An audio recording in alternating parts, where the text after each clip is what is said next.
오늘 본 말씀에서 요한계시록 강의 35번째 말씀입니다. 성도의 휴거 첫 번째 말씀, 여호와 날의 절정이라는 제목으로 함께 은혜 받는 시간 갖도록 하겠습니다. 어제부터 비가 내리기 시작하던 오늘 계속해서 하루 종일 비가 내렸습니다. 날씨도 조금 좀 쌀쌀해진 것 같습니다. 그래서 저도 아침에 좀 난방을 했습니다. 몸살 기운도 좀 있는 것 같고 날이 많이 좀 변화되는 것 같습니다. 여러분들 이런 날은 하여튼 돌아다니지 마시고 좀 방도 좀 따뜻하게 하시고 또 수면도 많이 이렇게 좀 주무셔야 합니다. 이게 몸이 계절의 변화에 못 따라갑니다. 근데 뭐 계속해서 온도가 변하니까 우리 몸이 적응하는 좀 시간이 필요합니다. 그래서 면역이 떨어지는데 이렇게 날씨가 갑자기 비가 오고 하면은 더 처질 수 있습니다. 그래서 여러분들이 힘을 더 내셔야 돼요. 이런 날은 우리가 하여튼 말씀을 잘 깊이 생각하시고 또 오늘 우리가 찬양도 불렀지만은 정말 하나님의 나라를 더 소망하면서 저 높은 곳을 향하여서 여러분들이 나아가셔야 됩니다. 주님께서 오라고 하시지 않습니까? 여러분들 생각해 보세요. 주님께서 오라 하시면은 그냥 가면 되는 거예요. 그 갓난아이들이 있어요. 이 아이들이 이제 조금 자라고 돌이 되면은 걷기 시작합니다. 걷지 않습니다. 그럼 이 아이들이 막 엄마가 아빠가 막 박수 치면서 막 오라 그러면은 막 띠뚱띠뚱 하면서 웃으면서 막 따라와. 우리가 주님을 그렇게 따라가야 합니다. 주님을 바라보면서 웃으면서 그렇게 따라가요. 그 아기가 엄마가 아빠가 막 오라고 하는데 딴 데 쳐다봅니까? 안 쳐다봐. 웃으면서 엄마 아빠만 바라보고 막 아장아장 걸어옵니다. 여러분들이 바로 주님만 바라보면서 웃으면서 따라가셔야 돼요. 그것이 여러분들이 남은 인생을 이 마지막을 복되게 살아가는 길입니다. 오늘 우리가 이제 요한계시록 35번째 말씀인데 35주를 제가 전했다는 거죠. 정말 중요한, 어찌 보면은 가장 중요한 그 말씀 중에 하나를 여러분에게 이제 전하도록 하겠습니다. 바로 성도의 휴거입니다. 휴거. 이 휴거 때문에 얼마나 많은 일들이 있었습니까? 다미 선교뿐만이 아니고 전 세계적으로 이 휴거의 날짜를 말해서 몇 년, 몇 월, 며칠 내 예수님께서 오신다고 해가지고 많은 사람들이 미혹당하고 많은 사람들이 또 자살을 하고 많은 가정들이 깨지는 소동들이 있었어요. 역사적으로. 이게 잘 몰라서 그래요. 이렇게 성경에서 그 날과 그 시는 아버지만 안다고 예수님이 말씀을 했는데도 불구하고 그래도 또 날짜를 말하는 사람들이 계속해서 나오고 있습니다. 여러분들 마지막 때 미혹당하지 마시고 과연 휴거는 뭔가, 언제 일어나는가, 휴거는 도대체 어떤 순서로 일어나는가, 오늘 말씀을 통해서 여러분 잘 배우시기 바랍니다. 성도의 휴거는 중요한 부분이기 때문에 오늘 말씀드리고 또 다음 시간에도 말씀을 드리도록 하겠습니다. 성도의 휴거를 여호와의 날의 절정이라고 합니다. 절정, 최고의 날이라는 거예요. 그러니까 성도의 휴거는 엄청난 사건입니다. 그 계시록에 최대 약점이 있다고 이야기하는 사람이 있어요. 도대체 계시록에 무슨 약점이 있을까? 계시록의 약점 중에 하나가 뭐냐면 휴거라는 단어가 없습니다. 아니 휴거에 대해서 그렇게 많이 설명을 해주고 그 우리 성도의 휴거가 얼마나 중요한 건데 정작 요한계시록에 휴거라는 말이 없습니다. 요한계시록뿐만이 아니고 성경 안에는 휴거라는 말이 없습니다. 단지 그 휴거를 의미하는 정황들만 있어요. 아, 휴거가 이런 거구나. 그 정황을 우리가 많은 곳에서 알 수 있습니다. 우리 먼저 말씀 하나 보도록 하겠습니다. 요한계시록 10장 7절 말씀 한번 보겠습니다. 시작. 일곱째 천사가 소리내는 날 그의 나팔을 불려고 할 때 하나님의 그의 종 선지자들에게 전하신 복음과 같이 하나님의 그 비밀이 이루어지리라 하더라. 아멘. 그 종 선지자들에게 전하신 복음이 있습니다. 그건 하나님의 비밀이죠. 그 하나님의 비밀이 휴거가 일어나면서 이루어지는 겁니다. 그러니까 이 놀라운 사건이고 엄청난 사건입니다. 7번째 천사가 나팔을 붑니다. 그게 바로 7번째 나팔이겠죠. 그러면 하나님의 비밀, 그래서 영어에서도 The Mystery of God 이렇게 했어요. 하나님의 신비, 비밀이라고 했어요. 근데 정관사 더가 들어갔어요. 그러니까 바로 그 비밀이라는, 성경에서 말했던 그 비밀, 구약에서 말했던 그 비밀, 계속해서 선지자들에게 여호와의 날에, 여호와의 큰 날에 했던 그 비밀이 이날 바로 이루어진다는 겁니다. 그러니까 보통 날이 아니죠. 여러분들이 상상을 초월하는 엄청난 날, 뭐 우리가 한 번도 경험해보지 못한 세상을 살 거라, 이건 아무것도 아니에요. 이런 차원의 변화가 아니고 우리 온 인류의 패러다임이 바뀌는, 어떻게 보면은 뭐 새로 천지가 창조되는, 아니면은 그 노아의 홍수가 있었던 때 같은 그런 어떤 큰 어마어마한 인류사의 역사에 가장 큰 변화들이 바로 이때 일어납니다. 그러니까 우리가 이거를 상상으로밖에 할 수가 없어요.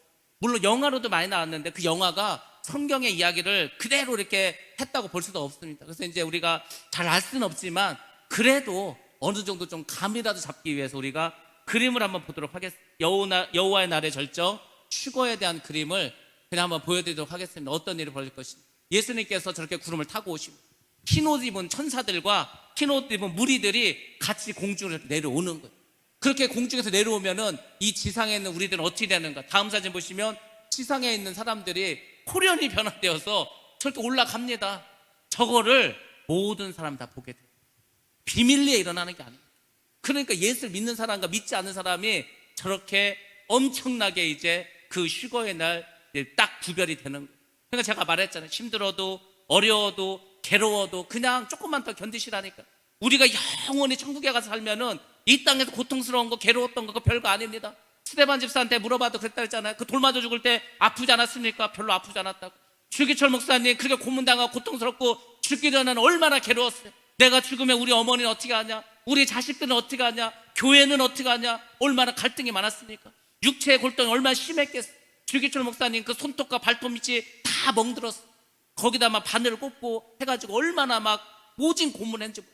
근데 그런 고통도 천국 가니까 그냥 다 옛날 이야기고 그냥 하나의 추억이고 이렇습니다. 여러분들 인생을 살아오면서 참 어려울 때 있죠. 우리 어르신들이 그런 얘기 하지 않습니까? 일제시대 때 어떻고, 전쟁 났을 때 6.25 때 어땠고, 참 그때 어렸을 때 얼마나 무섭고, 정말 총소리만 나도 대포 소리만 나도 얼마나 무서웠습니까? 근데 그게 시간이 지나서 30년 지나고 50년 지나고 막 70년 지나고 하다 보니까 먼 옛날 이야기로 그렇게 생각되지 않습니다. 그 당시에는 죽고 사는 문제였어. 그때 전쟁 났을 때는 마찬가지입니다. 여러분 천국 가면은 이 땅에서 내 육신이 아프고 내가 정신적으로 고통스럽고 이런 거요 그냥 다 사라져 버립니다. 눈물도 말라버립니다. 없어요. 눈물 울고 싶어도 울 수도 없습니다. 천국에는 그런 세상을 가는 거예요. 그렇게 다 올라갑니다. 그러니까 너무 힘들면은 다 내려놓으시고 그냥 하늘로 올라갈 거 그것만 생각하세요. 저 높은 곳을 향해서 그렇게 바라보시고 나아가시기 바랍니다. 그러니까 우리 믿는 사람에게는 이렇게 소망을 주시잖아요. 소망을. 예수가 없는 사람은 소망이 없어요. 이 세상이 전부예요. 그래서 이 세상에서 죽을 병에 걸리고 이 세상에서 망하고 이 세상에서 모든 일이 끝나면 정말 끝나. 소망이 없으니까 그냥 자살해버리고 그냥 괴로우니까 그냥 술을 먹어버리고 그냥 막 살아갑니다. 근데 예수 믿는 사람은 그게 아니라니까요. 예수 믿는 사람은 이 세상이 전부가 아니에요. 이 세상이 다가 아닙니다. 우리에게는 늘 항상 저 천국이 있어요. 더군다나 내가 죽기 전에 주님께서 오시면 우리는 몸이 변해서 하늘로 올라갈 건데 뭐 그런 걸 우리가 좀 소망하면서 살아가야 되지 않겠습니까? 그것이 바로 성도의 휴거입니다.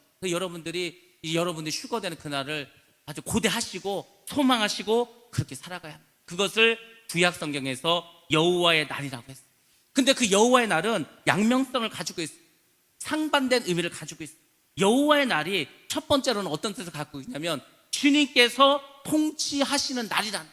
예수님께서 이 땅에 오십니다. 심판자로 오십니다. 왕으로 오십니다. 그래서 이제 예수님께서 통치자로 오시는. 그러니까 우리 성도들에게는 어떻게 보면 엄청난 우리가 해방을 하고 독립을 했을 때 얼마나 사람들이 기뻐했습니까? 그거 이상으로 기쁜 날이 됩니다. 두 번째로 여호와의 날은 어떤 날이냐면 악인들이 심판이 임하는 날입니다. 그러니까 믿지 않는 자들은 심판당하는 날이에요. 그러니까 우리가 흔히 하는 말로 제삿날입니다. 제삿날이에요. 그러니까 우리가 이 여호와의 날을 어떻게 맞이하냐에 따라서 그 사람의 남은 모든 생애가 결정나는 겁니다. 주님이 오실 때 우리가 그 주님을 기쁨을 맞이할 것인지, 주님을 오실 때 그 주님께 심판받는 사람이 될 것인지, 그것은 지금 오늘날 여러분이 어떻게 살아가는가에 달려 있습니다.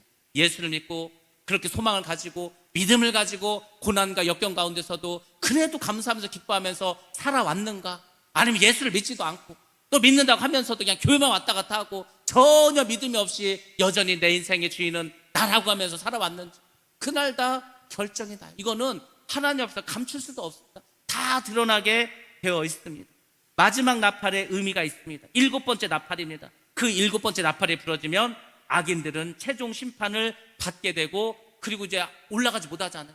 올라가지 못하면 어떻게 됩니까? 7 나팔이 불려지면서 7 대접에 어마어마한 재앙이 이 땅에 쏟아집니다. 그 재앙을 온전히 남아서 당해야 돼요. 물론 그 재앙 때 많은 사람이 죽어버립니다. 사실 다 죽어버려요. 나중에는 다 불타버리고 태양이 가까이 온다니까.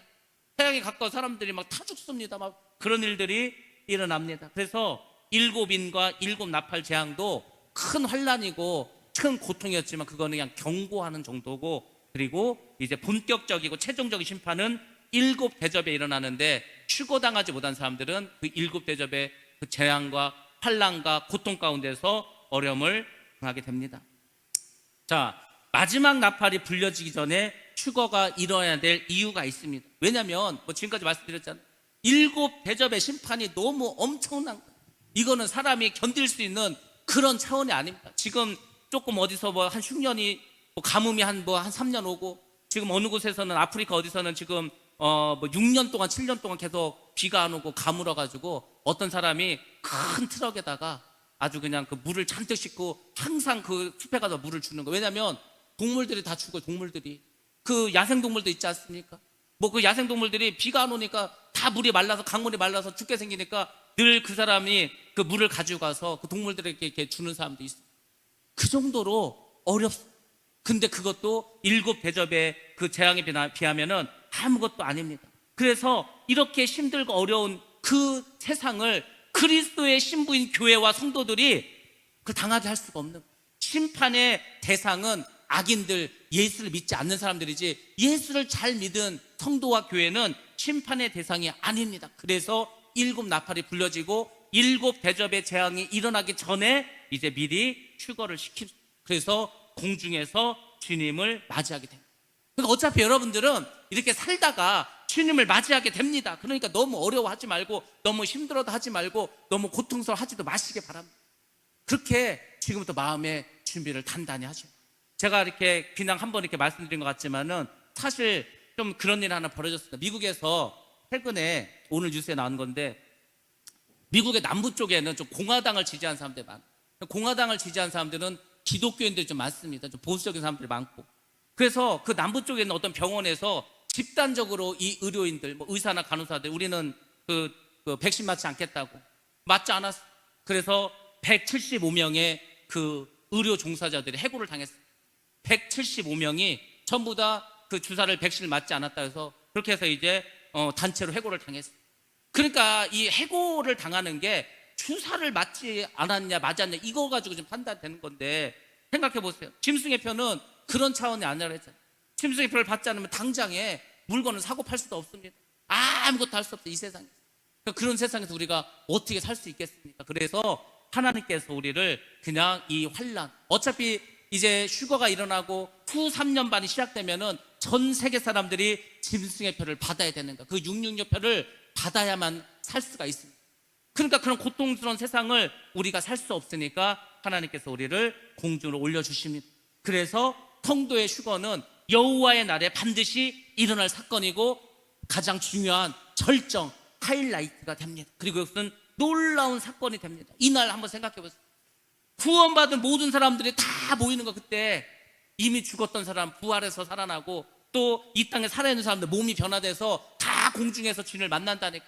어마어마한 정말 허다한 수가 모이지 않겠습니까? 지금도 예수를 믿고 하나님을 믿다고 그 천국 간 사람들 얼마나 많이 있어요. 그 사람 플러스 이 땅에서 살아있으면서 휴거된 사람, 그 사람들이 다 공중에서 주님을 중심으로 만난다니까.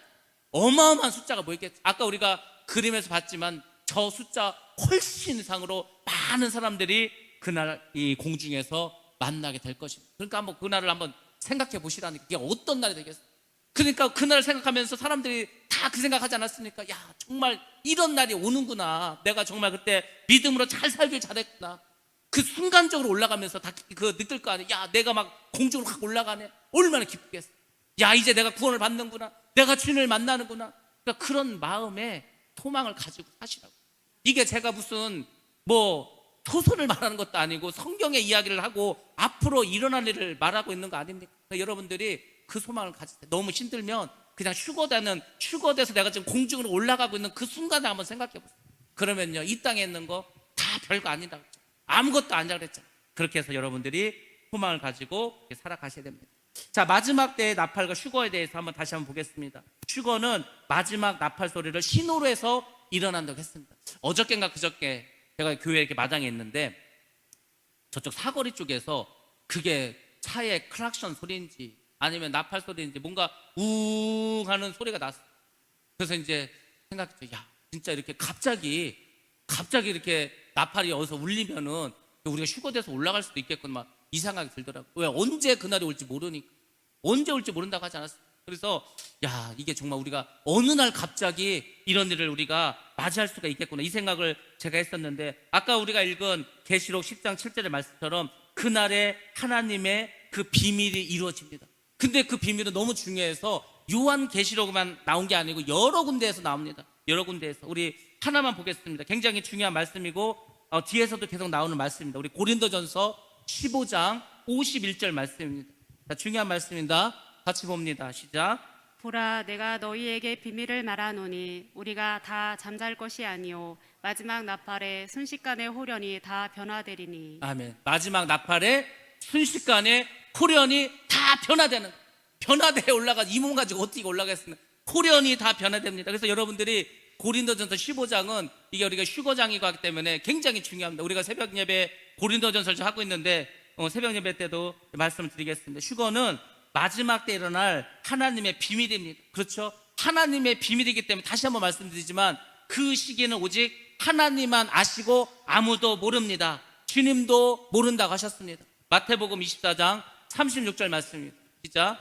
그러나 그 날과 그때는 아무도 모르나니 하늘의 천사들도 아들도 모르고 오직 아버지만 아시느니라. 아멘. 예수님께서 직접 하신 말입니다. 오죽하면 예수님도 모른다고 했잖아요. 그 예수님도 모르는 걸 뭘 자꾸 이렇게 알려고 몇 년, 몇 월, 며칠이나 온다고 성경을 가지고 계산했다고 계시를 받았다고 예언을 받았다고 다 거짓말이고 다 이단입니다. 아니 성경에 이렇게 분명하고 확실하게 예수님께서 말씀하셨는데 그거를 누구에게 알려주겠어요? 누구에게? 성경에서 이렇게 말했으면 딱 그걸로 끝나는 거죠. 근데 신기하게도 계속해서 이단들은 날짜를 말합니다. 근데 몇 년 몇 월에 온다는 거예요. 다민 선교가 끝났다고 다 끝난 게 아니에요. 거기서 있던 사람들이 결국 또 흩어져가지고 다시 그룹을 만들고 거기서 또 어떤 분파에서 또 이제 나옵니다. 몇 년 몇 월 며칠 우리가 그때는 계산을 잘못했다고, 그때는 우리가 착각을 했다고, 착오가 있었다고 하면서 계속해서 나와요. 그럼 사람들이 또 거기에 넘어가고 현혹되는 사람도 있습니다. 그래서 미혹을 조심하라고 항상 말해주고 있습니다. 또 중요한 말씀 우리 한번 보겠습니다. 요한계시록 11장 15절 말씀입니다. 시작. 일곱째 천사가 나팔을 불매 하늘에 큰 음성들이 나서 이르되 세상 나라가 우리 주와 그의 그리스도의 나라가 되어 그가 세세토록 왕노릇 하시리로다 하니. 아멘. 드디어 7번째 천사가 나팔을 불었습니다. 하늘에서 큰 음성이 나죠. 뭐라고 합니까? 세상 나라가 우리 주와 예수님이죠. 그의 그리스도의 나라가 되어, 그리스도의 나라가 됐다고, 메시아 나라가 됐다는 거죠. 세세토록 왕노릇 하시리로다 하니. 이렇게 해서 이제 휴거가 일어나면, 나팔이 불러지면 그 비밀이 열리고 큰 음성이 나고 이 세상 나라가 주님의 나라로 변화된다고 합니다. 이 세상 나라가 누구 나라입니까? 그러면 지금 여러분이 살아가는 이 세상 나라 누구 나라예요? 이 세상 나라는 마귀의 나라입니다. 사탄의 나라입니다. 그걸 아셔야 되는 거예요. 아니 마귀의 나라고 사탄의 나라니까 고통스럽고 아프고 슬픔이 있고 고통이 있는 거 아닙니까? 하나님의 나라면 이렇게 힘들겠어요? 하나님의 나라면 여기가 다 천국이죠. 하나님의 왕국이 이 땅에 일부는 이루어져 있어요. 교회는 하나님 나라 아닙니까? 그렇다고 이 교회가 온 세상은 아니잖아요. 이 세상 모든 사람들이 다 지금 교회되는 거 아니지 않습니까? 이 세상은 다 마귀가 건설치고 있는 거예요. 마귀가 모든 정치, 경제, 사회, 문화, 예술 모든 분야를 다 이끌어 갑니다. 그래서 지금 세상이 돌아가는 걸 보세요. 어떤 세상으로 변해가고 있는 거예요. 이 세상이 얼마나 악해지는 거예요. 나중에 한번 보시라니까. 세상에 사람들이, 아이들이 얼마나 악해지는가 한번 보시라니까. 상상을 초월합니다. 엄청 악해져. 그 아이들이 왜 그러겠어요? 어릴 때부터 세상 문화를 배우니까, 어릴 때부터 마귀의 그 교육을 받다 보니까 다 그렇게 세상적으로 변하는. 천국도 안 믿습니다. 교회도 안 갑니다. 예수를 믿지도 않습니다. 나를 믿으라. 나를. 이상한 걸 믿어. 이상한 귀신 같은 거나 믿고 그렇게 돌아다니는 그런 세상이 됩니다. 근데 예수님이 오시면 이 세상 나라를 주님의 나라로 바꿔준다는, 그리고 왕노릇 한다 이렇게 나왔는데, 왕노릇 한다는 건 좀 번역이 그렇고 이런 뜻입니다. 그리스도의 통치가 이루어진, 예수님께서 이제 진정 이 세상의 왕으로 오셔서 이 세상을 다스리는 그런 나라가 된다는 겁니다. 사탄의 나라, 세상 나라는 이제 다 떠나가고 구약의 선지자들이 예언했던 그 여호와의 큰 날이 통치되는 겁니다. 그래서 하늘의 보좌 앞에 24 장로들도 이 모습을 보고 화답을 하면서 이렇게 말합니다. 요한계시록 11장 16절로 18절에 나와 있습니다. 같이 한번 보겠습니다. 시작. 하나님 앞에서 자기 보좌에 앉아있던 24 장로가 엎드려 얼굴을 땅에 대고 하나님께 경배하여 이르되 감사하옵나니 옛적에도 계셨고 지금도 계신 주 하나님 곧 전능하신 이여 친히 큰 권능을 잡으시고 왕노릇 하시도다. 이방들이 분노하며 주의 진노가 내려 죽은 자를 심판하시며 종 선지자들과 성도들과 또 작은 자든지 큰 자든지 주의 이름을 경외하는 자들에게 상 주시며 또 땅을 망하게 하는 자들을 멸망시킬 때로소이다 하더라. 아멘. 천국에서 24 장로들이 이 휴거 현상을 보고서 이렇게 화답하면서 말한 겁니다. 그 18절에 뭐라고 했어요? 경외하는 자, 하나님을 경외하고 주님을 경외했던 사람들은 상 받는 날입니다. 구원 받는 날입니다. 근데 망하는 사람도 있어요. 망하는 사람도 이 날이 멸망당하는 날입니다. 심판의 날이 된다는 것입니다. 그래서 여호와의 날은 하나님의 비밀이 이런 날이고 하나님의 비밀이 일어나는 그날은 결국 성도가 휴거하는 날입니다. 휴거한 날. 근데 이때 하늘에 있는 하늘의 성전이 열리면서 그 성전 안에 하나님의 언약궤가 보인다고 또 이렇게 말해주고 있습니다. 그러니까 여러분들이 성경을 쭉 보시면서 그 순서대로 그 장면 하나하나를 따라가셔야 되는 거예요. 지금 요한계시록 11장에서 계속해서 휴거에 대해서 말씀을 하고 있습니다. 예수님께서 공중으로 이제 그 재림하십니다. 성도들이 막 올라갑니다. 24 장로들이 그 모습을 보고서 서로 화답하면서 이제 말을 합니다. 그리고 어떻게 됐죠? 하늘 보좌에 하늘에 있는 성전이 열렸는데 그 성전 안에 언약궤가 보인다. 언약궤. 우리 계시록 11장 19절 말씀 같이 봅니다. 시작. 이에 하늘에 있는 하나님의 성전이 열리니 성전 안에 하나님의 언약궤가 보이며 또 번개와 음성들과 우레와 지진과 큰 우박이 있더라. 아멘. 성전이 있고 또 하나님의 언약궤가 보이고 번개, 음성, 우레, 지진, 우박. 우리가 번개, 음성, 우레, 지진, 우박이 있을 때 항상 무엇이 있었습니까? 하나님의 임재가 있었어요. 근데 여기는 플러스 하늘의 성전도 보이고 하늘나라의 언약궤도 보였습니다. 여기서 언약궤와 성전을 특별히 말한 것은 하나님의 임재를 상징하면서 그를 강조하기 위해서 그렇게 했습니다. 그럼 한번 여러분 생각해 보세요. 우리가 언약궤가 뭔지 아십니까? 언약궤 있지 않습니까? 언약궤 만들어가지고 우리가 어떻게 했습니까? 성막을 만들어서 그 지성소에 놓지 않았습니까? 성전을 지어서 그 성전에다가 놓은 게 하나님의 언약궤 아닙니까? 그럼 이 땅에 있는 언약궤가 하늘로 올라갔습니까? 뭐 그건 아니겠죠. 여러분들 언약궤가 나왔으니까 언약궤를 한번 우리가 정리하도록 하겠습니다. 우리가 잘 아는 것처럼 하나님께서 언약궤를 만들게 했습니다. 그래서 그 언약궤를 성막을 지었을 때 지성산에 잘 모셔놨어요. 1년에 한 번씩 대제사장이 들어가서 거기서 이제 하나님께 제사를 드리고 나오고 했어요. 굉장히 중요한 거죠. 이 언약궤는 어찌 보면은 하나님의 임재를 상징하면서 이 언약궤는 하나님이 함께 하신다는, 이스라엘 너희와 함께 하겠다는 그 뜻 아닙니까? 그래서 성막에도 있었고 성전에도 있었습니다. 근데 지금 그 언약궤가 어디가 있어요? 몰라요. 모릅니다. 왜 언약궤가 없어졌을까? 바벨론이 이스라엘을 침공해서 들어왔어요. 그리고 그 이후에 사라진 거예요. 바벨론이 쳐들어왔는데 바벨론이 훔쳐갔는지 어떻게 했는지 몰라요. 근데 이스라엘 그 역사는 이렇게 나옵니다. 그 외경에 보면 마카비 2서 2장 4절과 8절에서 이렇게 나와 있습니다. 예레미야 선지자 있지 않습니까? 예레미야가 지금 자기 나라가 망해. 지금 바벨론이 쳐들어왔어. 성전도 지금 나 무너뜨리고 있어. 그러니까 가장 중요한 이 언약궤는 어디 숨겨놔야 되겠다. 어디에 감춰놔야 되겠다. 그래서 예레미야가 이스라엘이 다시 회복될 때까지 이 언약궤를 숨겨놨다는 거예요. 숨겨놨는데 어떻게 됐는가? 이게 뭐 정확한 그 정보는 아니지만 비공개 정보로 언약궤가 발견됐다는 거예요. 그래서 어디서 발견됐냐? 예루살렘 성전 터 그 지하에서 발견되었다. 그러니까 성전 지하에다 예레미야가 숨겨놨는데 그것을 오늘날 이렇게 발견하지 않는 뭐 이런 설도 있고, 아니면 그 갈보리 언덕, 예수님께서 십자가에 못 박혔던 그 갈보리 언덕 그 아래에서 발견됐다 뭐 이런 얘기도 있어요. 근데 언약궤가 중요한 이유가 있어요. 왜 중요하냐면 우리가 어쨌거나 마지막 때가 되고 7년 환란을 입고 하려면 이스라엘이 성전을 줘야 됩니다. 성전, 제3성전을 줘야 되는. 근데 그 성전을 지으려면 제사장도 필요하고 제사 도구도 필요하고 다 필요한데 가장 중요한 것은 언약궤입니다. 이 언약궤가 있어야 그 언약궤를 성전에 모셔놔야 될 거 아니에요. 그러니까 이스라엘은 이 국보 1호가 진짜 언약궤 아니에요. 어떻게든지 지금 언약궤를 찾으려고 노력을 하고 있어요. 근데 만약에 언약궤가 발견되었다, 그 얘기는 제3성전이 지어질 때가 이제 다가왔다는 거예요. 제3성전이 지어지면 적그리스도가 출현을 합니다. 왜냐하면 그 적그리스도가 그 성전에 이제 딱 서게 되니까.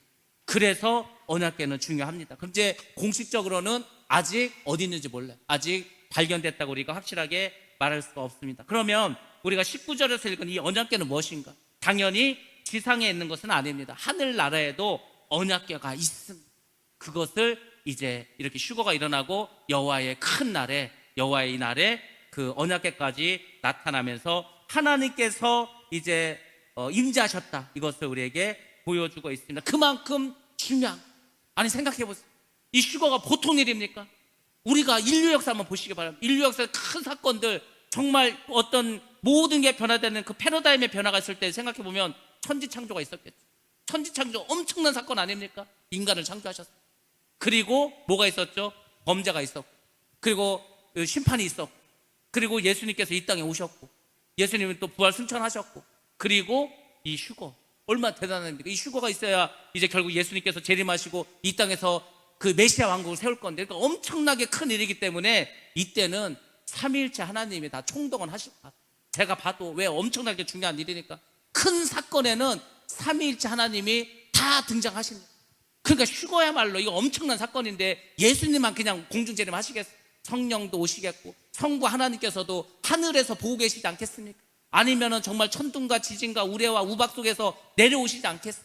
어마어마한 사건이 벌어졌기 때문에 하나님이 임재하셨다는 것을 우리에게 보여줍니다. 그래서 하나님께서 알려주시는 거예요. 하나님께서 그동안 얼마나 그 종들인 선지자들에게 말했습니까? 얼마나 오랫동안 예언했습니까? 하나님의 신비가 있다, 하나님의 비밀이 있다, 그것이 이루어질 때가 있다. 그날이 이날이다. 우리가 휴거하는 날, 정말 큰 사건이고 인류의 패러다임이 바뀌는 사건이기 때문에 하나님이 임재하십니다. 그래서 그 임재하시는 사건 중에서 성전과 언약궤가 보일 정도로 하나님이 크게 임재하시는 것을 보여줍니다. 주님은 마지막 나팔이 불리는 순간, 그러니까 7 대접 재앙이 있기 전에 성도들을 재앙에서부터 분리시키는, 지금도 이제 분리되기 시작했어요. 코로나로 인해서 더 분명하고 확실해졌습니다. 알곡과 가라지를 분리하시고 염소와 양을 분리하시고 지혜로운 다섯자녀와 또 어리석은 다섯자를 분리하시고 다 분리하십니다. 구원 받을 자와 멸망 당할 자를 이렇게 분리하십니다. 이제 거의 다 끝나갔어요. 거의 다 지금 정리가 돼 가고 있습니다. 그리고 공중으로 이제 구원받을 자를 재림해서 올려가게 합니다. 그래서 우리가 이제 올라가는데 그 7년 환란 전에 이제 휴거가 있을 거라고, 그러니까 환란 전 휴거를 주장하는 사람들도 있습니다. 그 사람들은 예수님께서 7년 환란이 있기 전에 그때 오신다는 거예요. 왜 그렇게 말하냐면 이스라엘은 보통 혼인잔치를 7일 동안 합니다. 7일 동안. 그러니까 하루를 1년으로 쳐서 저 천국에서 7년 혼인잔치가 있지 않을까 뭐 이렇게 이야기하는데, 계시록에서는 그게 아니고 요한계시록에서는 이렇게 분명하게 말씀해 주고 있습니다. 7 대접의 심판이 끝난 후에 그때 혼인잔치가 있어요. 지상으로 재림하시기 전에 그때 혼인잔치가 있지 7년 환란 전에 있지는 않습니다. 그래서 중간 휴거설, 우리가 지금 7 나팔이 불러졌을 때 휴거되는 걸 중간 휴거설이라고 하는데, 그래서 요새 중간 휴거설을 주장하는 사람들이 많이 있습니다. 자, 그럼 이제 휴거가 무엇인가에 대해서 말씀을 드리겠습니다. 휴거가 뭘까? 이렇게 정의합니다. 재림하실 예수님께서 그의 사랑하는 성도들을 공중으로 불러 올리는 사건. 사건입니다. 사건. 예수님께서 재림을 하십니다. 그 재림하신 예수님께서 그의 사랑하는 성도가 있습니다. 그가 사랑하는 교회가 있습니다. 그들을 분리시켜놨잖아요. 그래서 그들을 공중으로 불러 올립니다. 그것을 우리가 휴거라고 합니다. 근데 아까 말씀드린 것처럼 성경에는 휴거라는 단어는 없습니다. 물론 성경에 삼위일체라는 말도 없습니다. 우리가 삼위일체라고 말은 많이 하잖아요. 삼위일체라는 단어는 한 번도 성경에 나온 적이 없어요. 휴거도 마찬가지입니다. 이렇게 중요하지만 휴거를 설명하고 휴거를 의미하는 성경 구절은 많이 있지만 정작 휴거라는 말이 없습니다. 오늘 우리가 아까 고린도전서 말씀을 읽었는데 고린도전서 15장 51절에서 52절, 이것도 휴거에 대해서 말씀을 해줄 겁니다. 또 데살로니가 4장 14절 17절 오늘 본 말씀인데 여기서도 역시 휴거에 대해서 말씀을 해주셨습니다. 근데 휴거라는 단어는 없어요. 우리 마태복음에도 나와 있는데 마태복음을 같이 한번 보겠습니다. 마태복음 24장 31절 말씀입니다. 같이 한번 보겠습니다. 시작. 그가 큰 나팔소리와 함께 천사들을 보내리니 그들이 그의 택하신 자들을 하늘 이 끝에서 저 끝까지 사방에서 모으리라. 아멘. 택하신 자들이 있습니다. 하늘 이 끝에서 저 끝까지, 그러니까 온 세상에서 사방에서 모으는 거. 근데 어떻게 모으냐? 끌어서 올린다는 겁니다. 그래서 슈거라는 의미로 사용된 걸 볼 수 있습니다. 그 슈거를 우리 한자로 보면은 끌어올리다는, 끌어서 올리는 겁니다. 이게 우리가 이제 PPT 한번 보여주시기 바랍니다.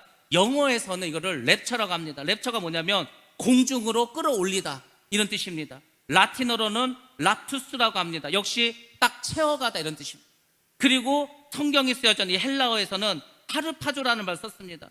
우리가 읽은 오늘 본 말씀 데살로니가 4장 17절에서도 하르파조라는 단어를 썼는데, 이거는 강한 힘으로 빼앗아 가다, 갑작스럽게 잡아서 옮기다. 쉽게 말하면 독수리가 먹이를 발견해서 쫙 내려와가지고 그 먹이를 딱 채서 낚아서 채서 올라가는 거, 그것을 말하는 단어입니다. 여러분들, 독수리가 공중에서 먹이를, 이제 사냥감을 발견했어요. 조그만 쥐가 됐던, 토끼가 됐던, 여우가 됐던, 양이 됐던 먹이를 발견했어요. 그러면은 저 멀리서 날라옵니다. 그때 이제 막 그 공중에서 밑에 내려오죠. 그 시속 몇 킬로인지 아세요? 얼마의 속도로 독수리가 쫙 내려와서 먹이를 딱 낚아챌 것 같아요? 100km입니다. 100km의 속도로 탁 낚아서 채서 딱 올라가는. 그러니까 슈거라는 것도 마찬가지예요. 갑자기 어떤 강력한 힘이 사람을 딱 채서 하늘로 싹 올라갑니다. 그러니까 슈거는 이 안에 이제 모든 게 다 들어있습니다. 자, 슈거를 종합하면 첫 번째로 갑작스러운 사건. 갑자기 나팔 소리가 나더니 사람이 확 올라가는 거예요. 순식간에 사라져 봅니다. 그게 언제인지는 모릅니다. 근데 여러분들, 이건 알 수 있어요. 우리가 7번째 나팔이 불려지는 게 슈거가 된다면 그 전에 첫 번째 나팔, 두 번째 나팔 계속 불려질 테고, 그 전에 7인의 재앙이 있을 거 아닙니까? 그러니까 이게 슈거가 언제, 몇 년, 몇 월, 며칠인지 모르지만은 대략 이제 슈거 될 때가 가까이 오는구나, 그 징조는 우리가 알 수가 있습니다. 그래서 깨어있으라는 거예요. 괜히 깨어있으라는 게 아닙니다. 깨어있어야 상황이 돌아가는 걸 알 수 있을 거 아닙니까? 저는 그래서 이 코로나야말로 정말 큰 징조다, 이렇게 생각을 합니다. 코로나가 정말 마지막 세대에 그 문을 활짝 열어줬다. 정말 이제는 그 말씀대로 이제 이루어질 때가 분명하게 오고 있구나. 이것을 너무 확실하게 지금 코로나가 보여주고 있습니다. 그래서 코로나는 단순히 무슨 감기 바이러스 이런 차원이 아니고 이제 마지막 세대로 가는 어떤 키를 열었다, 이런 사건으로 보여집니다.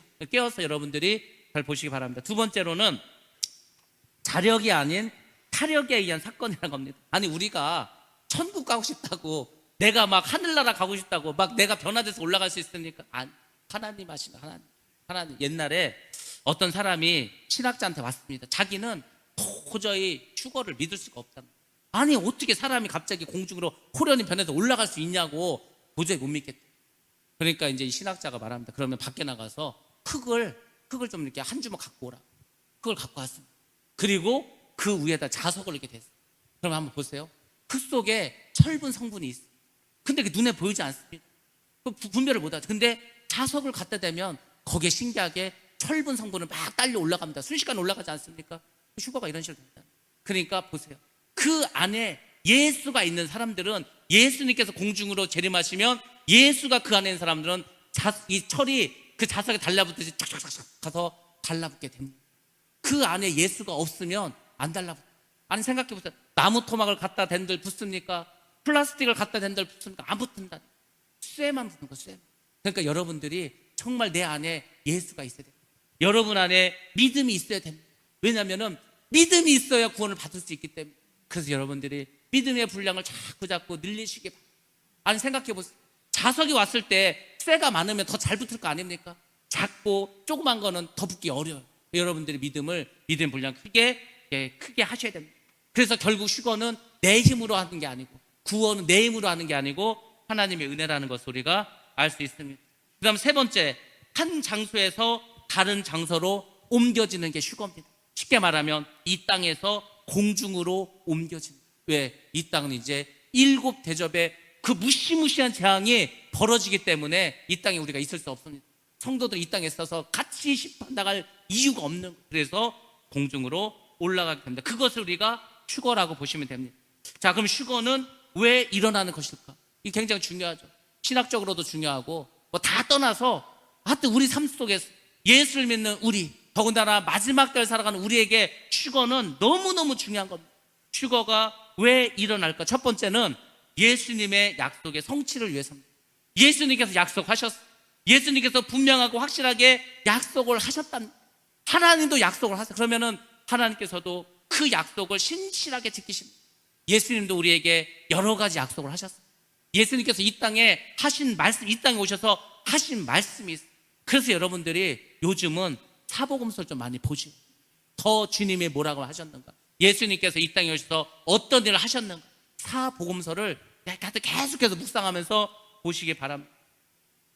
예수님이 지상에 때 뭐라고 하셨냐면, 내가 다시 와서 너희를 데려갈 것이라고 그렇게 약속해 주셨습니다. 우리 말씀 보겠습니다. 요한복음 14장 2절에서 3절 말씀입니다. 시작.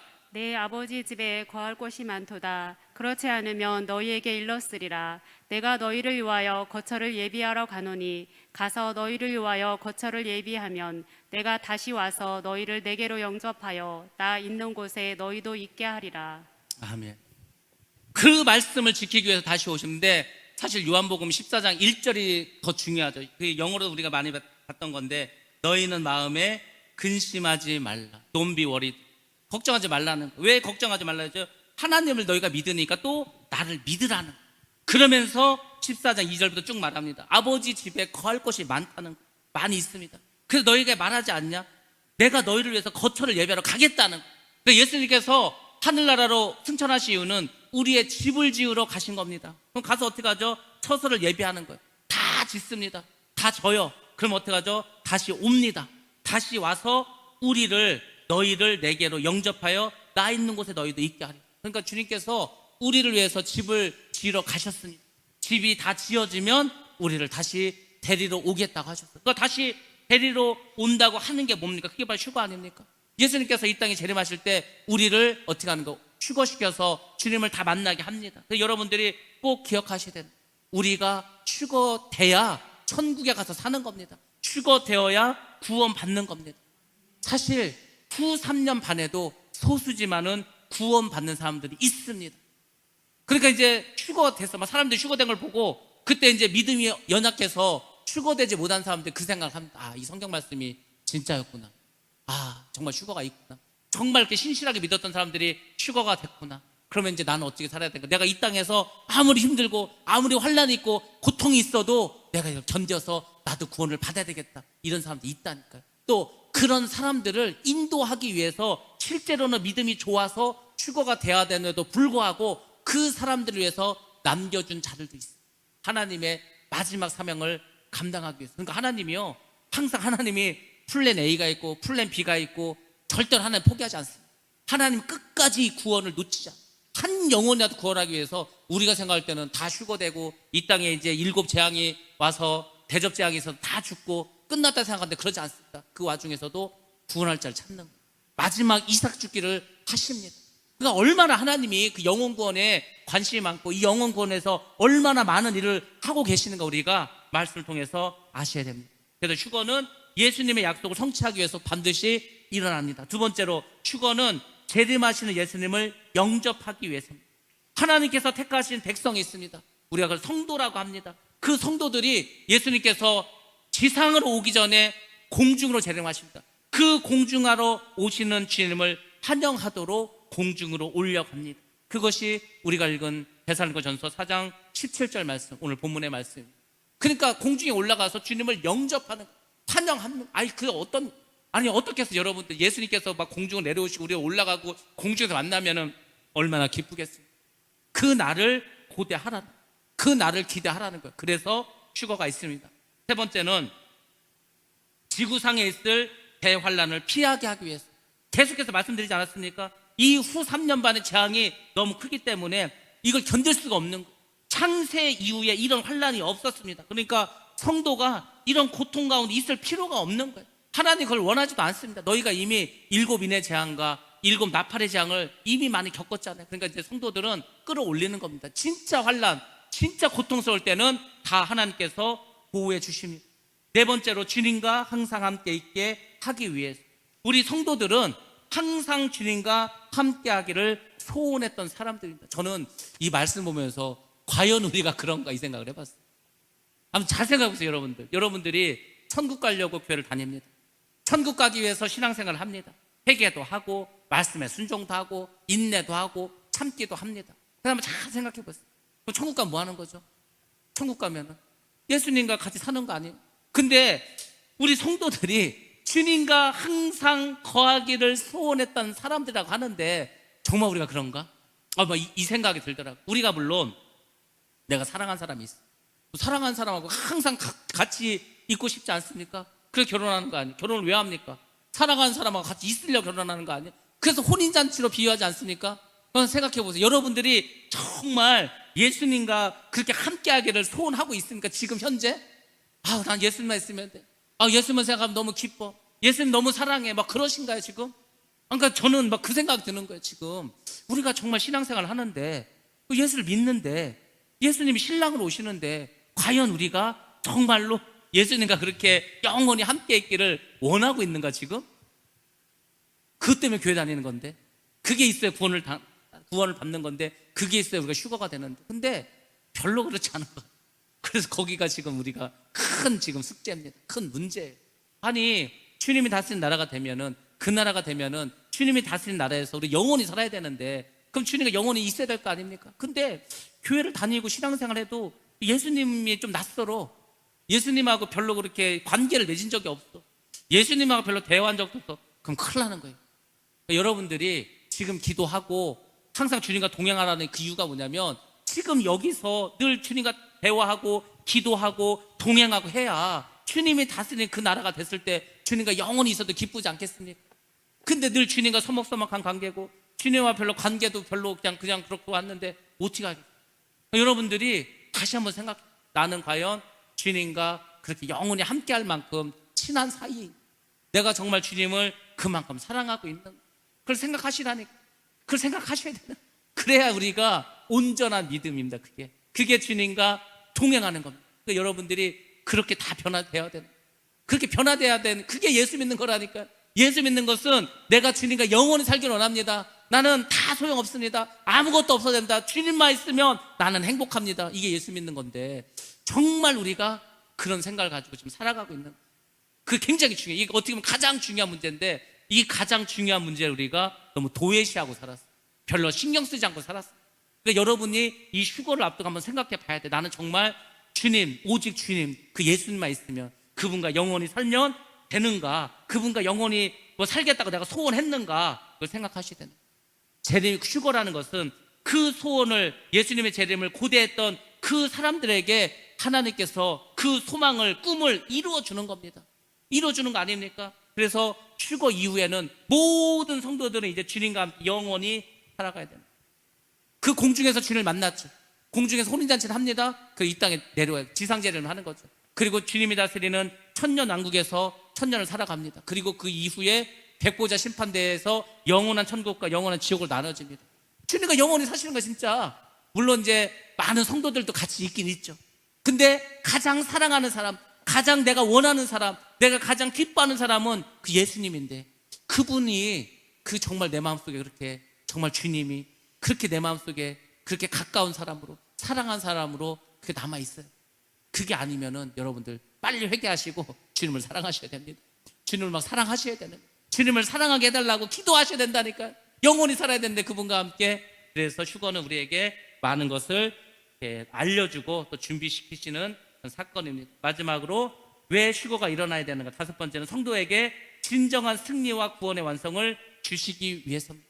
그러니까 휴거가 됐다는 것은 구원이 완성된 겁니다.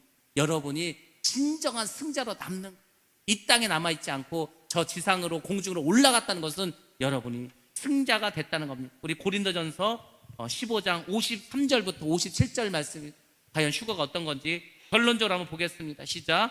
이 썩을 것이 반드시 썩지 아니할 것을 입겠고 이 죽을 것이 죽지 아니함을 입으리로다. 이 썩을 것이 썩지 아니함을 입고 이 죽을 것이 죽지 아니함을 입을 때에는 사망을 삼키고 이기리라고 기록된 말씀이 이루어지리라. 사망아 너의 승리가 어디 있느냐? 사망아 내가 쏘는 것이 어디 있느냐? 잠깐 거기까지 한번 보겠습니다. 이 썩을 육신, 우리 육신 다 썩을 육신 아닙니까? 근데 이 썩을 육신이 썩지 아니한 것을 입습니다. 그게 변화체로 호련히 변화되었다는 거예요. 그래서 변화체가 되면 사망이 우리를 이제 어떻게 할 수가 없는 거예요. 죽음이 없는 죽음이 우리가 부활체가 되고 변화체가 되면 더 이상 죽음이 없습니다. 그러니까 사망이 우리를 쏴도 죽지 않는 거예요. 우리가 죽음이 없습니다. 그래서 우리가 승리했다고 합니다. 56절 보겠습니다. 사망이 쏘는 것은 죄요 죄의 권능은 율법이라. 우리 주 예수 그리스도로 말미암아 우리에게 승리를 주시는 하나님께 감사하노니. 아멘. 그러니까 저 때 얼마나 저는요 전날 생각하면 야 진짜 하나님께 얼마나 감사할까. 야 드디어 내가 더 이상 죽지 않는구나. 내 삶에 영원히 죽음은 없는구나. 아무리 사망이 나에게 화살을 쏴대도 나에게 더 이상 사망도 없고 슬픔도 없고 아픔도 없고 고통도 없고 드디어 내가 육신의 장막을 벗어나서 새로운 몸으로 변화되어서 영원히 천국에 사는구나. 그 생각을 하시라니까. 그 생각을 하면은요 아무것도 아니에요. 진짜 여기서 고통당하는 거 힘든 거 어려운 거 그거 아무것도 아니라니까. 진짜 아무것도. 아니 저걸 한번 생각해. 영원히 살 건데 천국에서 죽음도 없는데 뭐가 문제입니까?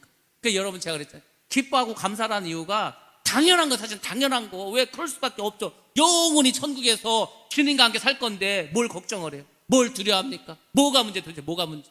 어지간한 거는 다 그냥 넘어가면 되는 거. 별거 아니라니까.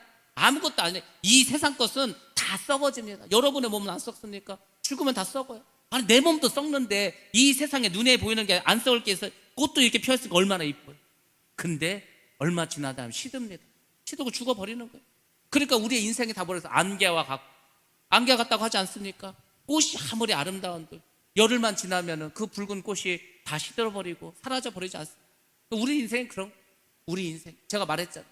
야 그때 그 여배우가 그렇게 이뻤었는데 그 영화배우가 야 저게 사람이냐 천사냐 이뻤는데 나이를 먹으니까 사람이 아무리 화장을 하고 아무리 치수를 하고 분장을 하고 변장을 하고 화장을 해도 너 나이 먹는 거 감출 수가 없어.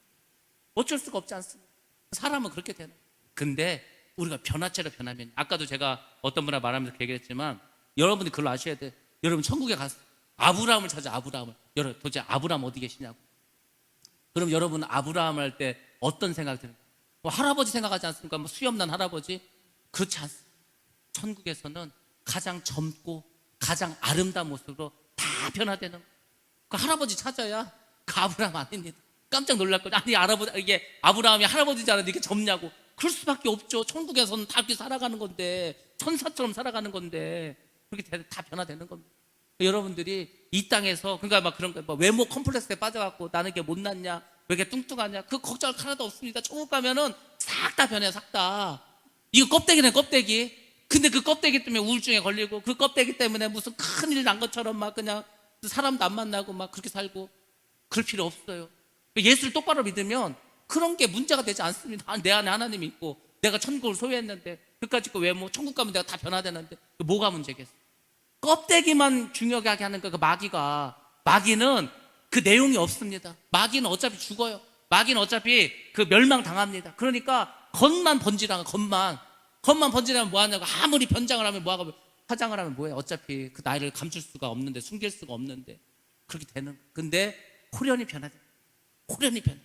자, 그래서 이런 이유 때문에 이제 휴거가 일어납니다. 휴거는 어떤 순서로 이루어지는가? 이 휴거가 굉장히 짧은 순간에 순식간에 일어납니다. 순식간에 일어나지만 분명하게 순서는 정해져 있으니까 여러분 이 순서를 꼭 아셔야 됩니다. 첫 번째로는 예수님께서 공중으로 강림하십니다.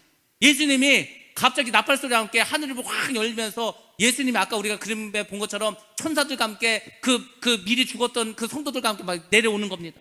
공중에서 강림을 하십니다. 구름을 타고 내려오십니다. 주님의 호령과 천사장의 소리와 하나님의 나팔소리 이것과 함께 내려오십니다. 우리 마태복음 말씀 봅니다. 26장 64절 말씀. 예수께서 이르시되 내가 말하였느니라. 그러나 내가 너희에게 이르노니 이후에 인자가 권능의 우편에 앉아 있는 것과 하늘 구름을 타고 오는 것을 너희가 보리라 하시니. 하늘 구름을 타고 오는 것을 본다니까요. 그 몇 사람만 보는 게 아니고 안 믿는 사람도 다 봅니다. 예수님을 못 박았던 그 군인들 다 보는 거예요. 이제 예수님께서 이 땅에 오는 것을 다 보게 됩니다. 데살로니가 4장 16절도 마찬가지. 자, 그 다음에 예수님께서 이제 공중으로 오시면 먼저 뭐가 일어나냐면 성도들의 부활이 있습니다. 성도들의 부활이 있다는 건 뭐냐면 예수 믿다 죽은 사람들, 그 예수 믿다가 죽은 사람들이 먼저 부활을 합니다. 그 사람 화장시켰는데, 그 사람 100년 전에 죽었는데, 그 사람 이미 화장에서 다 떠내버렸는데 상관없습니다.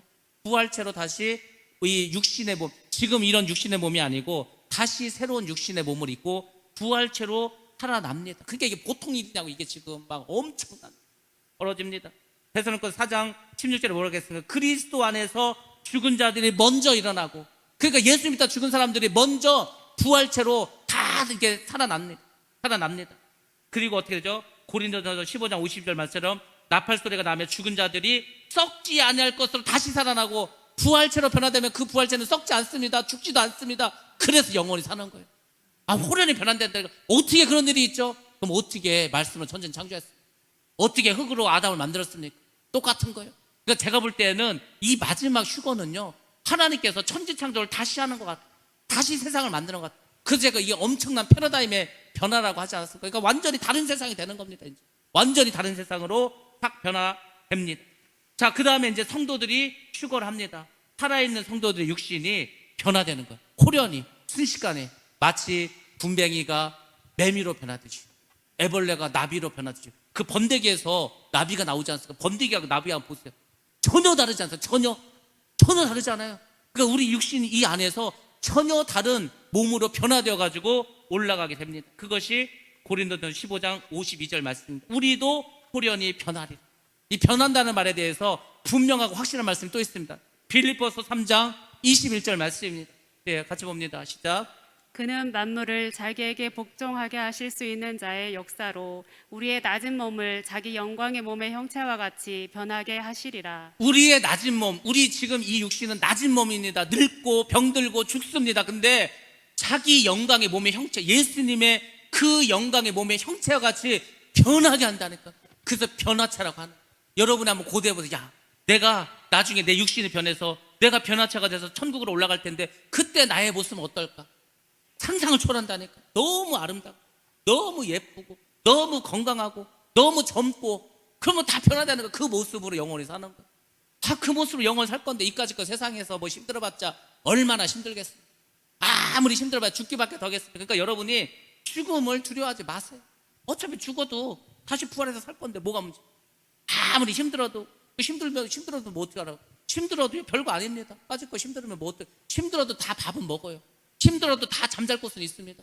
힘들어도 다 산다니까요. 그냥 그러니까 내 마음만 편하면 되는 거예요. 내 마음만 편하면요, 이 세상 별거 아니에요. 아무것도 아니고. 요셉 보시라니까. 종으로 팔려가도 노예로 살던 뭐 옥살이를 하던 상관없습니다. 왜? 하나님 함께 하시니까. 그래서 이제 총리가 된 거 아닙니까? 그런 식의 우리가 이 세상에서 힘들고 어렵게 살아서 그 변화체 돼서 천국 가서 살면은 요셉이 국무총리 된 것도 대단하지만 그거보다도 훨씬 더 대단한 거. 그래서 구원이 보통 사건이 아닙니다. 이 휴거가 보통 사건이 아니라는 것입니다. 자, 휴거는 마지막에 어떤 순서가 있냐? 그래서 부활한 죽은 성도와 변화된 사람들, 변화된 살아있는 성도가 함께 구름 속으로 끌려 올라갑니다. 그러면 이제 휴거가 완성이 되는 거예요. 이런 식으로 휴거가 이제 나타나게 됩니다. 휴거의 특징에 대해서 간단히 말씀드리겠습니다. 첫 번째, 성경 말씀대로 순식간에 갑자기 일어난다. 순식간에 갑자기 일어난다. 이게 뭐 며칠 걸리는 것도 아니고 순식간에 변화되는 거예요. 그런 일 어떻게 벌어져요? 그런 일 벌어집니다. 그걸 여러분들 믿으셔야 되는 거예요. 그럼 천지창조는 어떻게 됐고, 예수님의 물은 어떻게 걸으셨고, 오병이의 기적은 어떻게 일어났습니까? 그런 식으로 이 말씀도 그냥 순식간에 나팔 소리가 막 나고 하늘이 열리더니만 변하는 거. 우리 몸이 순식간에 신기하게. 그러니까 여러분들 꼭 변하셔야 되는 거예요. 옛날에 원더우문이라는 거 있잖아요. 원더우문 어떻게 하는 거예요? 막 빙빙 돌면 확 변하잖아요. 변해야 된다니까. 안 변하면 큰일 나는 거예요. 변화되시기 바랍니다. 변화돼야 휴거된다. 이 몸 가지고 못 올라갑니다. 두 번째로, 전 지구에서 동시에 발생합니다. 이게 특정 지역, 뭐 한국만, 미국만 이게 아니고 전 세계에서 다 주님이 공중에서 오신 것을 보게 됩니다. 누가복음 말씀 보겠습니다. 21장 35절입니다. 진짜. 이 날은 온 지구상에 거하는 모든 사람에게 임하리라. 아멘. 그러니까 전 지구적으로 동시에 다 나오는 거가 뉴스에도 나오고 난리가 나겠죠. 그러니까 한번 생각해보세요. 이게 도대체 이게 어쩐 일인가. 제가 어느 날 갑자기 수업을 하고 왔는데, 무슨 뭐 미국에서 그 무슨 테러가 일어나서 비행기가 막 그 쌍둥이 빌딩을 들이받아서 막 무너졌다고 하는 거. 갑자기 뭔 일이지? 그런 것처럼 어느 날 갑자기 속보가 뜨듯이 그렇게 사람들이 막 사라지고 막 주님께서 공중제례 막 난리가 나는 거예요. 그런 세상이 옵니다. 그래서 그걸 소망하셔야 돼요. 마지막으로 휴거의 특징, 공개적으로 일어난다는 겁니다. 비밀스럽게 몰래 이렇게 일어나는 게 아니에요. 주님이 오신 거 다 보고 사람들이 변화되고 올라가는 거 사람들이 다 알게 됩니다. 눈으로 다 목도합니다. 그래서 성경에서 이게 다 나와 있는데 이거 한번 찾아서 보겠습니다. 마태복음 26장 64절 말씀입니다. 같이 봅니다. 시작. 예수께서 이르시되 내가 말하였느니라. 그러나 내가 너희에게 이르노니 이후에 인자가 권능의 우편에 앉아 있는 것과 하늘 구름을 타고 오는 것을 너희가 보리라 하시니. 하늘 구름을 타고 오는 것을 너희가 보이라고 보게 될 거라고 말씀하셨습니다. 사도행전 1장 11절입니다. 시작. 이르되 갈릴리 사람들아 어찌하여 서서 하늘을 쳐다보느냐. 너희 가운데서 하늘로 올려지신 이 예수는 하늘로 가심을 본 그대로 오시리라 하였느니라. 아멘. 그래서 저는 그 생각을 하는 거예요. 예수님께서 예루살렘에서 올라가지 않았습니까? 예수님이 올라간 거 사람들이 봤어요. 예수님이 공중에 올라가시네. 근데 공중에서 내려오시는 것도 그 자리에서 다 본다는 거 사람들이 다 보게 된다니까요. 다 봅니다. 비밀스럽게 오는 게 아니고 공개적으로 옵니다. 마지막입니다. 요한계시록 1장 7절 말씀. 시작. 볼지어다 그가 구름을 타고 오시리라. 각 사람의 눈이 그를 보겠고 그를 찌른 자들도 볼 것이요 땅에 있는 모든 족속이 그로 말미암아 애곡하리니 그러하리라. 아멘. 아멘. 그게 오시는 겁니다. 모든 사람이 보게 됩니다. 구름 타시고 오십니다. 이렇게 성경 여기저기에서 많이 말씀해 주셨습니다. 그러니까 무조건 오십니다. 무조건 구름 타고 오시고 먼저 죽은 자들 부활하고 그 다음에 예수 잘 믿는 사람들 몸이 변해서 그들과 함께 부활한 사람들과 함께 공주로 올라가서 거기서 이제 혼인잔치를 벌입니다. 그리고 이제 내려오는 그 일이 반드시 이루어집니다. 여러분이 죽어서 부활자가 되던 여러분이 살아있을 때 변화차가 되던 그게 주님을 만나셔야 됩니다. 그러면 그 사람들이 구원을 받은 겁니다. 여러분들 그날을 고대하시면서 그날을 기대하시면서 오늘도 믿음으로 살고 내일도 믿음으로 살고 오늘도 기뻐하고 감사하고 내일도 기뻐하고 감사하고 그렇게 살아가시기 바랍니다. 너무 몸이 아프면 그래 내가 이제 변화되면 이 몸이 아픈 것도 이제 더 이상 끝이다 이렇게 생각하세요. 너무 고통스러우면 이 고통스러운 것도 내가 천국 가면 더 이상 눈물도 없고 고통도 없으니까 여기가 끝이다 이렇게 생각하세요. 그렇게 하고 여러분들 정말 주님 바라보시고 나는 주님과 영원히 정말 주님과 동행하면서 살리라. 이 세상에서 살 때부터 그렇게 주님과 연합해서 그렇게 살아가시기 바랍니다. 그러면은 그 사람에게 놀라운 휴거의 축복이 임할 줄로 믿습니다. 그런 저와 여러분 되기를 주의 이름으로 축원합니다. 우리